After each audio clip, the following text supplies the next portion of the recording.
Europe లో భారతీయులకు free education. మరిన్ని వివరాలకు విదేశ్ కన్సల్ట్ 9676502888. నమస్కారం శశికాంత్. నమస్కారం నారాజ్ గారు. జనరల్గా అంటే ఇప్పుడున్న జనరేషన్లో మనం చూస్తూ ఉన్నాము, భర్త వేరే ఆడవాళ్ళ దగ్గరికి వెళ్ళినప్పుడు అది ఏ రకంగా కావచ్చు, అంటే పాజిటివ్ నెగిటివ్ అలానే కాకుండా అడల్టరీ కిందకు కూడా వెళ్ళొచ్చు. భార్యకు తెలియకుండా వేరే పరాయి స్త్రీ దగ్గరికి వెళ్ళినప్పుడు పొరపాటున భార్య కనుక దాన్ని చూస్తే, వీడియో క్యాప్చర్ చేసిన, ఇమేజెస్ క్యాప్చర్ చేసిన, జనరల్గా భార్య మనోభావాలు ఆటోమేటిక్గా దెబ్బతింటాయి. పరాయి స్త్రీతో ఉన్నాడు అనేటువంటి ఉద్దేశంతో ఆ ప్రాసెస్లో భార్య భర్తపై ఎటువంటి డెసిషన్స్ తీసుకోవాల్సినటువంటి అవసరం ఉంది, లీగల్గా ఏం చెప్తుంది, హ్యుమానిటీ యాంగిల్ నుంచి ఏం చెప్తారు, సోషల్ యాంగిల్ నుంచి ఏ విధంగా ఉంటుంది? సరే, ఇది చాలా సెన్సిటివ్ టాపిక్ నాగరాజ్ గారు. ఈ వీడియో మాత్రం కంప్లీట్గా చూడాలి. ఎందుకంటే ఇది ప్రతి ఒక్క లైఫ్లో ఇవి జరుగుతూ ఉంటాయి. ఇందులో నుంచి ఎలా నాగ్గా బయటపడాలి, జీవితాలు నాశనం అవ్వకుండా ఎలా ఉండాలి అంటే ఈ వీడియో కంప్లీట్గా చూడాలి. స్టార్ట్ చేద్దాం నాగరాజ్ గారు. మీరు చాలా మంచి టాపిక్ తీస్తారు ఇవాళ. ఈ టాపిక్ ఎలాంటి టాపిక్ అంటే ఎవరైనా డిస్కస్ చేసుకోవాలి అన్నా కూడా అంత ఓపెన్గా చేసుకోలేరు, కానీ డిస్కస్ చేసుకోకపోతే మ్యాటర్ క్లోజ్ అయిపోద్ది. అలాంటి టాపిక్ ఇది, రైట్? సో ఇప్పుడు భార్య భర్త వివాహం జరుగుతుంది. కొద్ది కాలం తర్వాత భార్యకి భర్త మీద భర్త అడుగుజాడల మీద డౌట్ వస్తుంది. ఏదో ఎక్కడో ఎక్స్ట్రా మ్యారిటల్ అఫైర్ నడుస్తుంది అన్న డౌట్. ఈ భార్యకి డౌట్ వచ్చింది అంటే 99% అది కరెక్టే ఉంటుంది. ఓకే, డౌట్ వస్తుంది. తర్వాత స్పై స్టార్ట్ చేస్తుంది. ఈ భర్త ఈ స్పై చేసే కార్యక్రమం భార్య భర్తకున్న ప్రతి ఒక్క అలవాటు ఇంచ్ టు ఇంచ్ కనిపెట్టేది భార్య ఒకటే.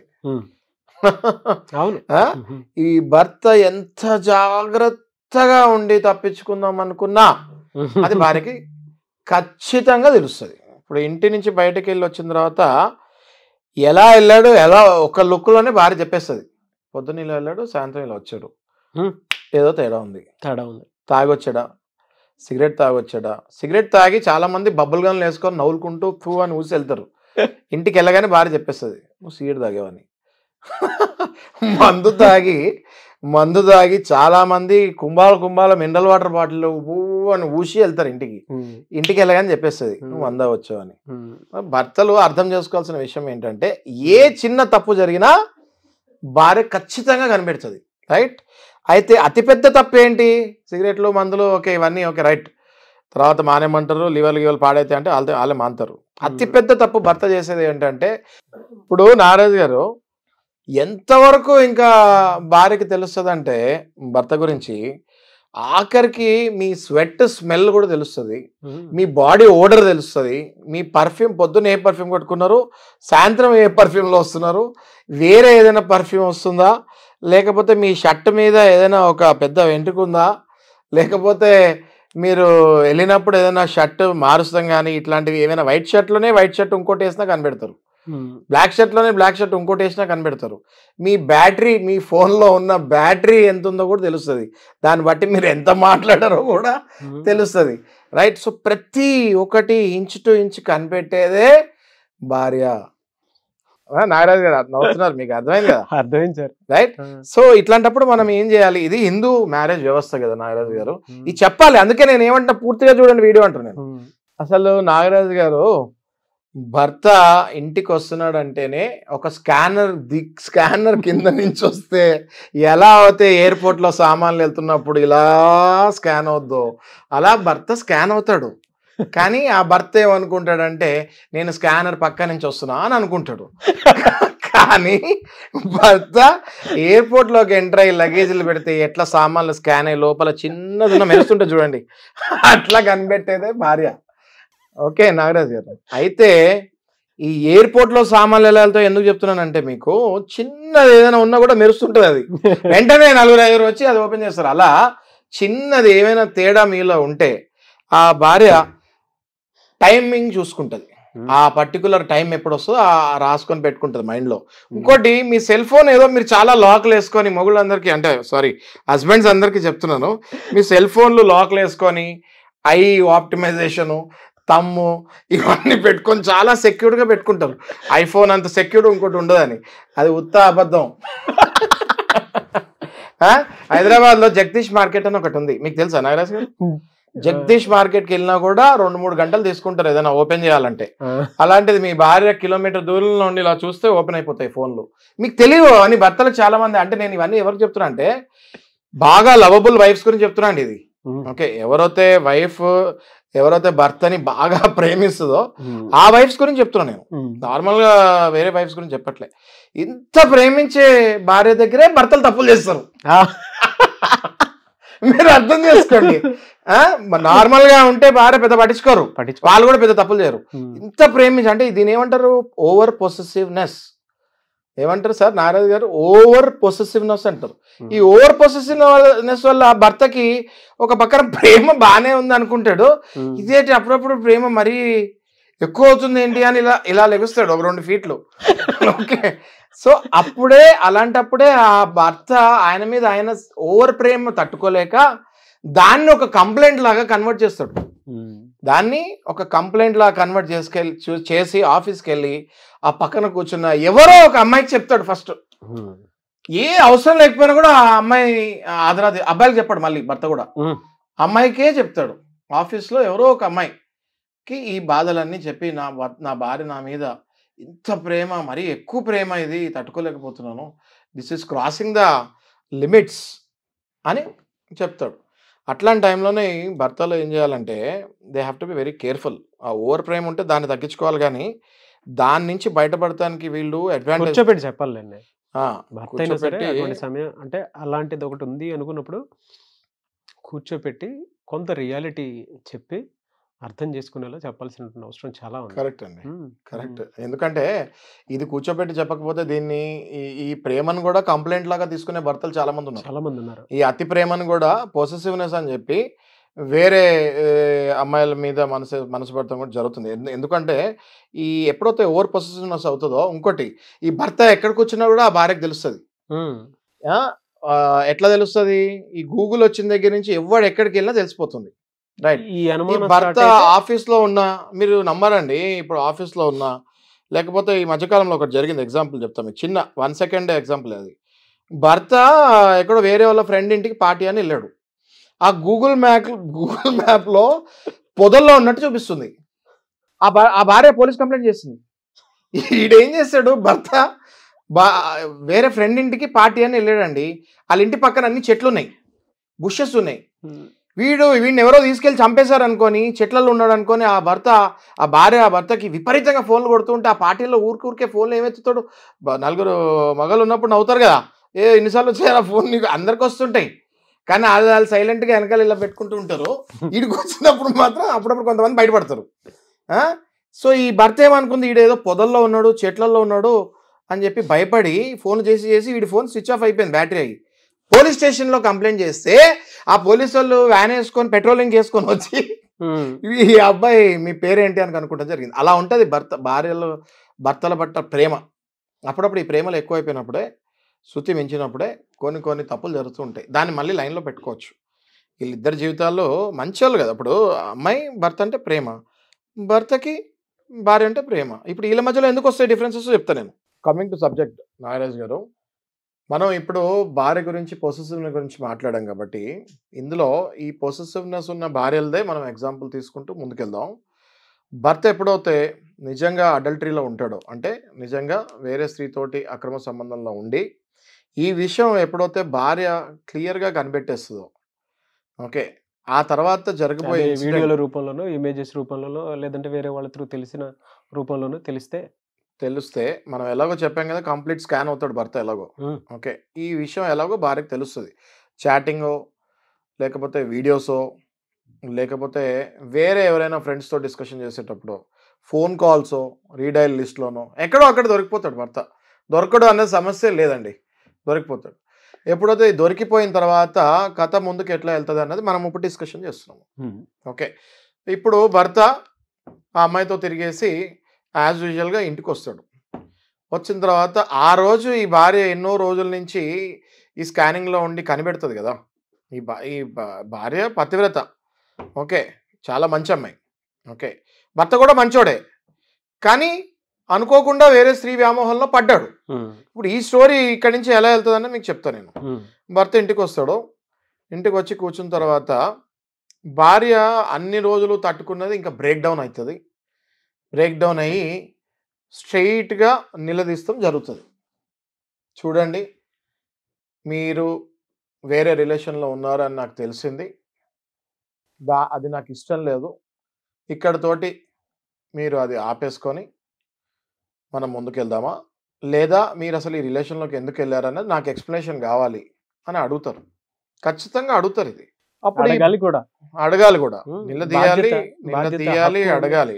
భార్య కూడా సగం తల్లి రూపంలో ఉంటది కాబట్టి డెఫినెట్ గా కొడుకు ఏమైనా తప్పు చేస్తే తల్లి ఎలా అడుగుతుందో భార్య కూడా ఖచ్చితంగా భర్తని అడగాలి, మంచి దారిలో పెట్టాలని ట్రై చేయాలి. అయితే ఎప్పుడైతే ఈ భార్య భర్తని ఇలా అడుగుతుందో ఆ భర్త ఒకవేళ పాజిటివ్గా రియాక్ట్ అయితే అది వేరే స్టోరీ. పాజిటివ్ అంటే ఒప్పుకుంటే అది వేరే స్టోరీ. ఒకవేళ ఎప్పుడైతే ఈ భార్య ఆ భర్తని నిలదీస్తుందో, ఈ భార్య గనక ఆ భర్త గనక కరెక్టే అని జస్ట్ సరెండర్ అయిపోతే స్టోరీ సుఖాంతం అయిపోతుంది.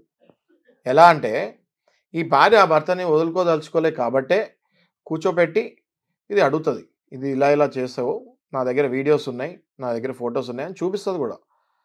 ఎందుకంటే భార్య భర్త ఒప్పుకోడు కదా, ఎవిడెన్స్ చూపించే వరకు భర్త ఫస్ట్ ఒప్పుకోడు, ఏ భర్త కూడా ఒప్పుకోడు.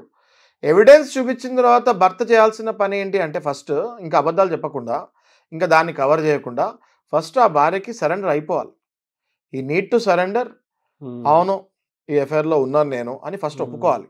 ఒప్పుకొని రోడ్డు మీద అంత జరిగిందన్న, బయట అంత జరిగిందన్న, లేదంటే ప్రూఫ్లు ఇక్కడ దాకా వచ్చాయనంటే తన పరువును కాపాడటం కోసం కూర్చోబెట్టి మాట్లాడుతుందని అర్థం చేసుకోవాలి. ఒప్పుకోవాలి, కరెక్ట్ నారదు, ఒప్పుకోవాలి. ఒప్పుకున్న తర్వాత ఈ భర్త కూడా ఏమైనా ఎక్స్ప్లెనేషన్ ఇచ్చేది ఉంటే ఇవ్వాలి. ఏది, ఇదిగో నువ్వు ఇలా చేసావు, దీనివల్ల నేను అట్లా చేయాల్సి వచ్చింది, ఏమైనా నిజంగా ఏమైనా ఎక్స్ప్లెనేషన్ ఉంటే, భార్య మీద కంప్లైంట్స్ ఉంటే ఇవ్వాలి, ఇచ్చి డిస్కషన్ ముందుకు తీసుకెళ్ళాలి. అంతేగాని ఒప్పుకోకుండా ఇంకా దాన్ని కొనసాగుతాం అయితే వేస్ట్. సెకండ్ థింగ్, భార్యది ఏమీ తప్పు లేదు, భార్యది ఏమీ తప్పు లేకుండా భర్త తప్పు చేస్తాడు, అప్పుడు క్షమించమని అడగాలి. ఎప్పుడైతే ఇలా క్షమించమని అడుగుతాడో ఆ భార్య ఖచ్చితంగా ఆ భర్తను క్షమించి ఇంకొక ఛాన్స్ ఇస్తుంది. మళ్ళీ ఈ భర్త నెగిటివ్ ఆ దారిలోకి మళ్ళీ వెళ్లకుండా ఉంటే వీళ్ళిద్దరి జీవితం బాగానే ఉంటుంది. ఎప్పుడైతే ఈ భర్త ఈ వీడియోస్ ఫొటోస్ చూపిగానే అఫెండ్ అయ్యి డిఫెండ్ చేసుకోవడానికి ఎప్పుడైతే ప్రయత్నిస్తాడో అప్పుడే ప్రాబ్లం స్టార్ట్ అవుతుంది. అప్పుడు ఈ భార్య ఏం చేయాలి అన్నది మనం డిస్కస్ చేద్దాం. ఇప్పుడు నారాజు గారు ఎప్పుడైతే ఈ భర్త ఒప్పుకున్న తర్వాత భార్య యాక్సెప్ట్ చేస్తానికి రెడీ ఉంది అంటే ఆ భార్య ఎంత త్యాగశీలో మీరు ఆలోచించండి. అదే పని భార్య కనుక చేస్తే భర్త ఒప్పుకుంటాడా? 1 సెకండ్ కూడా చూడడు, ఒప్పుకోడు. కానీ భార్యలు ఒప్పుకుంటారు. అందులో మనం ఒక ఆడదాని మాతృత్వం కానీ త్యాగశీలం కానీ లేకపోతే ఇలాంటి మెంటాలిటీస్ స్త్రీలకే ఉంటాయని మళ్ళీ ప్రూవ్ చేస్తూ జరుగుతుంది. మిమ్మల్ని యాజ్ ఇట్ ఈస్గా యాక్సెప్ట్ చేస్తుంది కాబట్టి ఈ తప్పుతో పాటు యాక్సెప్ట్ చేస్తుంది భర్తని. ఏది, ఇట్లా ఎక్స్ట్రా మ్యారిటల్ అఫైర్ ఉన్న భర్త అని తెలిసిన ఆ తప్పుతో పాటు మిమ్మల్ని యాక్సెప్ట్ చేసి నా జీవితంలో నాకు ఇంకా నువ్వే కావాలి అని కోరుకుంటుందంటే చాలా గ్రేట్ సార్. భార్యలు ఎంత గ్రేట్. మరి అయితే మీరు చెప్పిన దాని ప్రకారం అర్థమైంది ఏంటంటే వాళ్ళ సోషల్ పర్సనాలిటీని, అంటే బయట వీడు ఇలా ఉంటాడు, వాడిని మనమే అర్థం చేసుకోవాలి, బయట వాళ్ళే పాడు చేసేస్తారేమో అనేటువంటి విషయాన్ని అర్థం చేసుకున్నట్టు, పర్సనాలిటీని చదివినట్టు, నా భర్త మేబీ ఏదో కారణాల వల్ల ఆ విధంగా జరిగి ఉంటుందేమో అనేటువంటి ఆలోచనలోకి వచ్చి ఉంటుంది. యాక్సెప్టెన్స్ అంటే అదే కదా సార్. కరెక్ట్. లేదు వీడు దారి తప్పాడు అని అంటే అందులో ఎంతో కొంత నా ఫాల్ట్ కూడా ఉంది అనేటువంటి విషయాన్ని 50% యాక్సెప్ట్ చేసినట్టు. లేదు విషయం ఇది, ఒకవేళ అతను ప్రాబ్లమ్స్లో కనుకుంటే నేను క్లియర్ చేయాలి అనేటువంటి ఆలోచనతో ఉండేటువంటి మనస్తత్వం అయినా ఉండొచ్చు. కరెక్ట్. యాక్సెప్టెన్సీ లెవెల్స్కి వచ్చారు అని అంటే ఇంకా దేవతతో సమానం. చాలా బాగా చెప్పారు నారాజు గారు మీరు. మీరు చెప్పింది 100% కరెక్ట్. ఇట్లా యాక్సెప్ట్ చేసే భార్యలు ఉన్నా కూడా భర్తలు మారకపోతే ఏం చేయాలి అన్నది కూడా మనం క్విక్ గా మాట్లాడుకుందాము. ఓకే. ఒకవేళ ఇప్పుడు ఇంత స్టోరీ అయిన తర్వాత భర్త మారి ఒప్పుకుంటే భర్తకు కూడా ఒక లైఫ్ ఒక ఛాన్స్ దొరికినట్టు మళ్ళీ. అవును, చాలా సరెండర్ అయితే అయితే 90% భార్యలు మనం ఇలాగే చూస్తున్నాము. 10% భార్యలు అసలు ఛాన్స్ కూడా ఇవ్వరు. వెంటనే ఆ వీడియోస్ పెట్టేసి గొడవ రచ్చేసే వాళ్ళు కూడా ఉండరు. కానీ 90% ఇలా అడ్జస్ట్ అయ్యే భార్యల్ని మనం చాలా చూస్తున్నాము. నా దగ్గర క్లయింట్స్ రెగ్యులర్గా వస్తున్నారు కదా, రైట్. అయితే ఇంత చెప్పి ఇంత బుజ్జి ఇచ్చి చెప్పిన తర్వాత కూడా ఈ భర్త వినకపోతే నెక్స్ట్ అదే ఆడది ఉగ్ర రూపం ఎలా అవ్వాలో కూడా మనం చెప్పాలి. అలాగే సార్, డెఫినెట్. ఓకే, ఇంకా అక్కడ ఈ ఆడది అలా పడి ఉండకూడదు. ఇప్పుడు నేను లేడీస్కి స్త్రీలకు చెప్పేది కూడా ఏంటి అంటే, మీరు ఇంత యాక్సెప్ట్ చేస్తున్నారు ఆయన్ని, A to Z ఆయన చేసిన తప్పులన్నీ కూడా యాక్సెప్ట్ చేసి ఇట్లా వద్దు మనం లైఫ్ మంచిగా వెళ్దామని మీరు చెప్తున్నారు, బుజ్జగిస్తున్నారు. ఆయన చేసే తప్పులన్నీ క్షమించి వదిలేశారు. మళ్ళీ మీరు లైఫ్ రీయునైట్ చేద్దాం అనుకుంటున్నారు. కొంతమంది నా వెనక ఇంత చేస్తావా అత చేస్తావా బెదిరిస్తారు. అయ్యో చాలా ఉంటారు అట్లా కూడా. అయితే మనం ఈ మంచి ఈ భావం ఉన్న స్త్రీల గురించి మాట్లాడుతున్నాం కాబట్టి ఇలాంటి స్త్రీలు ఈ అడ్వాంటేజ్ తీసుకొని ఒకవేళ మొగుళ్ళు మారి వెళ్తే వెరీ గుడ్, వెరీ గుడ్. అంటే భర్త లేదు భర్త రివర్స్ అవుతే ఏం చేయాలి అన్నది మనం ఇప్పుడు డిస్కస్ చేద్దాం. అలాగే సార్. భర్త రివర్స్ అయితే ఈ భార్యలు ఏంటి, త్యాగశీలు, వీళ్ళు కామ్ అవుతారు అప్పుడప్పుడు. పాపం ఆ టార్చర్ అలాగే తీసుకొని వాళ్ళ జీవితాలు నాశనం చేసుకుంటారు. 1% కూడా అట్లా చేసుకునే అవసరం లేదు అని నేను చెప్తున్నాను. ఇప్పుడు నాగరాజు గారు ఇంత యాక్సెప్ట్ చేసిన తర్వాత కూడా ఆ మగాడు ఎవరైతే ఉంటాడో అహంకారం తగ్గించుకోకుండా ఈగో ఫీలింగ్కి వెళ్ళి, ఇప్పుడు నీకు అంతా తెలిసిపోయింది కదా, నువ్వేం చేస్తావో చేసుకో, ఇంక నేను ఇలాగే ఉంటా, నువ్వు ఉండు కావాలంటే, లేకపోతే వెళ్ళిపో, నేనైతే ఆమెను వదలను, నేను అలాగే ఉంటా, నువ్వు ఆల్రెడీ వీడియోలు తీస్తావు, ఫోటోలు తీస్తావు, నన్ను ట్రాక్ చేస్తావు, నన్ను ట్యాప్ చేస్తావు అని చెప్పి ఉల్టా ఈమె మీదే నిందలు ఎప్పుడైతే వేస్తాం జరిగి ఇంకా ఆమెను కుంగదీస్తానికి ట్రై చేసి, లేకపోతే ఆమెను ఇంకా కంట్రోల్లో పెట్టాలని ట్రై చేస్తే అది మాత్రం సహించకూడదు. ఓకే, అది మాత్రం సహించకూడదు. ఇక్కడే వాళ్ళ రోల్ ప్లే చేయాలి. ఎప్పుడైతే మీరు అంత త్యాగశీలి, అంత త్యాగమూర్తిలాగా ప్రవర్తించి అన్ని తప్పుల్ని మీరు క్షమించే అంత ఈ స్టేజ్కి వెళ్ళారో, ఆ తర్వాత కూడా మిమ్మల్ని మళ్ళీ దిగజార్చి నా ఇష్టం వచ్చినట్టు నేను ఉంటా, నువ్వేం చేస్తావు చేసుకో అన్నప్పుడు మాత్రం మీరు ఊరుకోకూడదు. నేను చెప్పేది ఆల్ డిస్కషన్ ఎందుకు వస్తుంది అంటే, ఇది అట్లాంటి మగవాళ్ళని ఎట్లా వీళ్ళు హ్యాండిల్ చేయాలి అన్నది కూడా నేను చెప్తున్నాను. Okay sir. ఓకే, ఇమ్మీడియట్గా వీళ్ళకు ఉన్న వెపన్స్ అన్ని యూజ్ చేయాలి, ఫట్టా యూజ్ చేయాలి.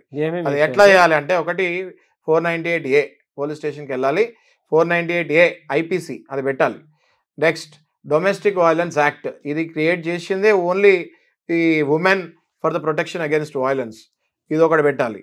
నెక్స్ట్ ఇమ్మీడియట్గా మెయింటెనెన్స్ వేసేయాలి, ఇమ్మీడియట్గా భర్త మీద మెయింటెనెన్స్ వేసేయాలి. ఎందుకంటే ఆయనతో తిరుగుతున్నాడని ఆల్రెడీ మీ దగ్గర ఎవిడెన్స్ ఉంది కదా, అది పెట్టేసి అడల్టరీ గ్రౌండ్స్ కింద మీరు ఇమ్మీడియట్గా నాకు చూడట్లేదు, ఆమె ఉన్న డబ్బులంతా కాస్త అక్కడ తీసుకెళ్ళి పెడుతున్నాడు, ఇక్కడ పిల్లలతో పాటు నేను భార్యని అని చెప్పి ఇమ్మీడియట్గా మెయింటెనెన్స్ వేసి ఆయన ఎంత సంపాదిస్తున్నాడో అందులో 60 to 80% మీకు వచ్చేటట్టు చేయాలి. అది లాయర్స్ చేయగలుగుతారు, అది చాలా మంది స్త్రీలకు తెలియదు. ఈ పనిష్మెంట్ వేయాలి నెక్స్ట్. ఓకే, అప్పుడే నేను డైవర్స్ కూడా ఏమన్నట్లే చూడండి. మళ్ళీ నాగరాజు గారు నేను చెప్పే దాంట్లో కూడా అందులోనే వెంటనే మళ్ళీ డైవర్స్ కూడా ఏమనట్లేదు నేను. 498A ఏమంటున్నా, డొమెస్టిక్ వైలెన్స్ ఏమంటున్నా, మెయింటెనెన్స్ ఏమంటున్నా, డైవర్స్ ఏమనట్లేదు. ఎందుకంటే ఇట్లాంటి స్త్రీమూర్తులు డైవర్స్ ఒప్పుకోరు. నేను చూస్తున్నా కదా లైవ్గా, ఇంత చేస్తున్నా కూడా డైవర్స్ ఏమంటే కొంతమంది వద్దులేండి సార్ నాకు నా భర్త కావాలి అంటారు. అలాంటి అమ్మాయిలకి నేను చెప్పేది ఏంటి అంటే, డైవర్స్ వేయకండి అమ్మా, కానీ అట్లీస్ట్ ఈ కేసెస్ కూడా వేయకపోతే ఆయనకి భయం అంటూ ఉండదు. కాబట్టి వెంటనే మీరు ఏం చేయాలంటే 498A domestic violence maintenance act, ఈ 3 కనుక మీరు వేసేస్తే సచ్చినట్టు అన్ని వైపుల నుంచి మీ ఆయన్ని దిగ్బంధం చేసినట్టు అవుతుంది. కాంప్రమైజ్కి వస్తాడు, అప్పుడు ఒప్పుకుంటాడు. అమ్మా నువ్వు చాలా మంచిదానివి, నేను ఇంత చేసినా కూడా నన్ను ఒప్పుకుని, లాయర్ ముందే కౌన్సిలింగ్ అవుతాయి, అవన్నీ కోర్టులో కౌన్సిలింగ్స్ అవుతాయి, ఖచ్చితంగా అప్పుడు ఒప్పుకుంటాడు. మళ్ళీ మీ జీవితాన్ని మీరు సరైన మార్గంలో పెట్టుకోవచ్చు. వీటితో పాటు all the cruelty and blackmail sections, okay, ఇందులో మళ్ళీ మిమ్మల్ని హర్ట్ చేస్తుంటే ఆ హర్టింగ్ సెక్షన్స్ కూడా ఉంటాయి. ఓకే, మీరు 383 నుంచి చూస్తే, 324 నుంచి చూస్తే, 325 నుంచి చూస్తే, 415 నుంచి 420 వరకు చూస్తే ఈ సెక్షన్స్ అన్నీ కూడా లైన్గా మీరు వేసేయచ్చు. ఇవన్నీ కూడా blackmailing, grievous hurts, mental cruelty వీటి కిందకు వస్తాయి. ఈ సెక్షన్స్తో పాటు మీరు 498 ఇవన్నీ కూడా వేసుకొని ముందుకెళ్ళి డొమెస్టిక్ వైలెన్స్ వేసి మెయింటెనెన్స్ వేసుకొని ఇవన్నీ చేసుకుంటే ఖచ్చితంగా మీకు న్యాయం జరుగుతుంది. ప్లస్ ఇన్ని సెక్షన్స్ భరించలేక 100% మీ దగ్గరికి మళ్ళీ కాంప్రమైజ్కి వస్తాడు, ఖచ్చితంగా కాంప్రమైజ్కి వస్తాడు. ఓకే. సో ఇట్లాంటి శ్రీమూర్తులు నేను చెప్పేది ఏంటంటే చూసేంత వరకు చూడాలి, కన్విన్స్ చేసేంత వరకు చేయాలి. నాకు అర్థమవుతుంది మీ బాధ. ఎందుకంటే హస్బెండ్ వెళ్ళిపోతే మీ పిల్లలకి తండ్రి అని చెప్పుకునేటోళ్ళు ఎవరు ఉండరు. మీ బాధ నాకు అర్థమవుతుంది. కానీ అట్ ద సేమ్ టైం అంత టార్చర్ తీసుకొని నా ఇష్టం వచ్చినట్టు నేను ఉంటా అని నువ్వు ఏం చేసుకుంటావు చేసుకో అనే మొగుళ్ళకి మాత్రం లెసన్ నేర్పాలి నారాజ్ గారు. ఆ లెసన్ మాత్రం ఖచ్చితంగా నేర్పాలి. ఎస్, మీరు చెప్పిన దాంట్లోనే నాకు చాలా బాగా నచ్చింది ఏంటంటే, యాజ్ అడ్వకేట్ మీరు కావాలి అనుకుంటే మీకు నీ రైట్స్ ఉన్నాయని చెప్పేసి మీరు టక్కని క్లియర్ చేసేసి పక్కకు వచ్చేయచ్చు. అందులో మీరు చెప్పిన పాయింట్లో బంధాన్ని కలపటం కోసం చూస్తున్నారు కానీ తుంచటం కోసం చూడట్లేదు. అంటే ఇక్కడే ఒక కౌన్సిలింగ్ ఇచ్చారు మీరు. నాకు కొన్ని పాయింట్స్ చాలా బాగా నచ్చాయండి. నిజంగా వైఫ్ భర్త ఏం చేస్తున్నాడు అనేటువంటి దాని మీద పెద్ద క్లారిటీ ఉంటుందండి, డౌటే లేదు. కంప్లీట్ స్కాన్ ఉంటుంది. ఈవెన్ బాడీ మీద ఏ మచ్చలు ఉన్నాయి, ఏ ఉన్నాయి, ఎలా ఉన్నాయి అనేది తను మాత్రమే స్కాన్ చేయగలుగుతుంది. ఈవెన్ మెంటల్ గాను ఫిజికల్ గాను. కన్న తల్లి కూడా కొంతవరకు భర్తని ఫిజికల్గా పెంచి పెద్ద చేసేంత వరకే ఉంటుంది కానీ మెంటల్గా ఎంతవరకు అనేది చెప్పలేరు. బట్ భార్య మాత్రం 100% చెప్పగలుగుతుంది. ఇప్పుడు నాగరాజు గారు నేను ఇవన్నీ చెప్పానంటే ఇంత మంచి టాపిక్ మీరు తీయబట్టి ఇవాళ నేను ఇవన్నీ చెప్పే అవకాశం వచ్చింది. ఈ టాపికే తీయకపోతే ఇంత ఎక్స్ప్లెనేషనే రాదు. అవును, కాబట్టి నేను డెఫినెట్గా మిమ్మల్ని అప్రిషియేట్ చేస్తాను. Thank you sir, thank you. అంటే మీరు చెప్పిన దాంట్లో ఒక రిలేషన్షిప్ నిలబడటం కోసం మీరు ఎంతకన్నా వెళ్ళొచ్చు, కానీ అవతల వాళ్ళు మీ వాల్యూ తగ్గించిన ప్రాసెస్ మీకు అనిపించినప్పుడు మాత్రం మీరు తగ్గాల్సిన అవసరం లేదు అని చెప్పి, భార్య గొప్పతనం చెప్పి, భర్తను ఎలా అర్థం చేసుకోవాలో కూడా చెప్పి, భర్త మాట వినకపోతే కూడా ఏం చేయాలనేది కూడా దీంట్లో చెప్పారు మీరు. ఒక రకంగా సంసారం ఎలా నిలబెట్టుకోవాలి అన్నదే మనం మాట్లాడుతాం. అవును సార్, అవును. మనం లాలో ఇన్ని చట్టాలు ఉన్నాయి కదా, ఆడవాళ్ళకి ఇన్ని వెపన్స్ ఉన్నాయి కదా అని వేసేమనట్లేదు. ఒక రకంగా సంసారాలు ఎలా నిలబెట్టాలన్నది కూడా మనం మాట్లాడుతాం. కాని పరిస్థితిలో ఇన్ని వెపన్స్ ఉంటాయి ఆడవాళ్ళకి, మీరు కుంగిపోకండి అని చెప్తున్నాం. Yes, great motivation and ethics, values, మోరల్తో కూడుకున్నటువంటి వీడియో. Very happy for you and ప్రతి భార్యాభర్త కలిసి చూడాల్సినటువంటి వీడియో. ఒకవేళ అంటే నాకు అనిపించింది ఏంటంటే, ఏ భర్త అయినా సరే ఈ వీడియో చూసిన తర్వాత నిజంగా నా భార్య నన్ను ఆ టైంలో యాక్సెప్ట్ చేసింది కదా, యాక్సెప్ట్ చేసిన తర్వాత నేను ఎందుకు ఇలా ఉన్నాను అనేటువంటి ఆలోచన డెఫినెట్గా వస్తుంది. కింద ఏడ్చుకుంటూ కూడా కామెంట్ పెడతాను. మీరు చెప్పింది నిజమేనండి, నా భార్య నన్ను యాక్సెప్ట్ చేసింది, వాళ్ళ నా జీవితాన్ని నేను సక్రమంగా సరైన రీతిలో తీర్చిదిద్దుకొని ముందుకు వెళ్తున్నానని చెప్పేటువంటి వాళ్ళు వీడియో చూసిన తర్వాత చాలామందికి అవేర్నెస్ వస్తాను, మెంటల్లీ స్ట్రాంగ్ అవుతారు కూడా.